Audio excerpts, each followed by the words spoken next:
The question here, are some pet products, which are sold in thousands of stores, harming and sometimes even killing cats and dogs? Investigative reporter Joel Grover has uncovered some alarming evidence, and tonight he's here with it. Joel.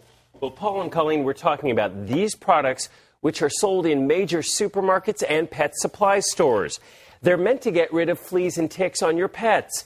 But we've been looking closely through government data and have found thousands of reported pet illnesses and deaths that are linked to these kinds of products.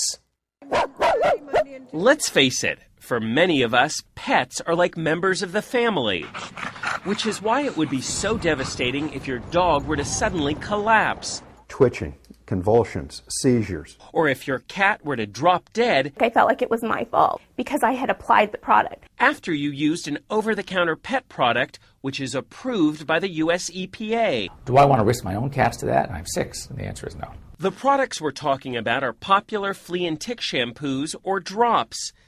They're sold by different companies under different names, but they all contain the same type of pesticide, called pyrethrins, or the synthetic versions known as pyrethroids. These are the same pesticides used in well-known products to kill bugs around your house. Is this completely safe? Yeah. That's what Heidi Wohler of Santa Clarita says they told her when she bought BioSpot flea and tick shampoo for her 2 cats, Hummer and Samson. I read the directions and I followed them thoroughly. But within minutes of applying the shampoo, Heidi says both cats began having seizures, especially Hummer. He's shaking, he can't breathe. Samson was saved by an emergency room vet, but Hummer didn't make it. He died a horrible, violent, fast death. This is not an isolated case. We looked through the EPA's database of reported incidents involving domestic animals from all products containing pyrethrins and pyrethroids. We found numerous cases of animals whose skin was burned, animals who had seizures and vomiting, tens of thousands of reported incidents, including thousands of deaths.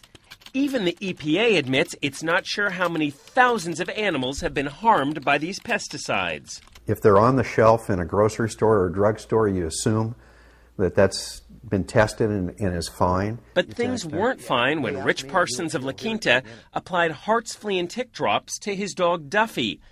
They contain a pyrethroid called phenothryn. The following day, Duffy was having seizures, and 2 days later he died at this animal hospital. This was not a pleasant death. This was really a devastating loss for us because he just meant the world to us. In fact, there are entire websites where pet owners report illnesses and deaths after using products containing pyrethrin and pyrethroid pesticides. How's he doing? Good. Yeah. Well-known veterinarians like Dr. Jeff Werber of L.A. say a certain percentage of pets have adverse reactions to these products. We do know that some of these products can be toxic.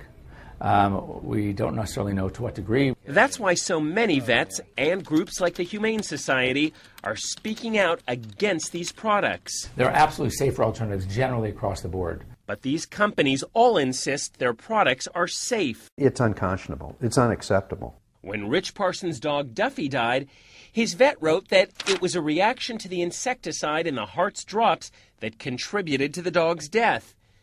But Hart's brought in its own experts to review the case, and they denied any responsibility, blaming Duffy's death on underlying health problems.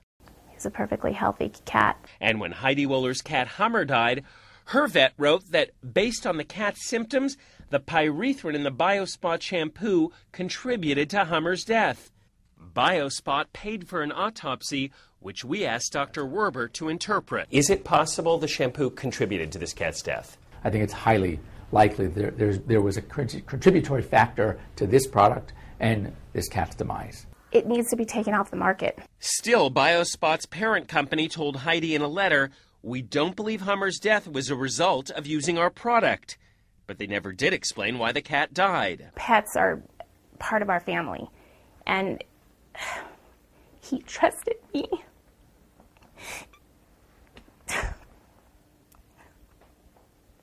So I, in turn, tried to do my best, and I trusted the product.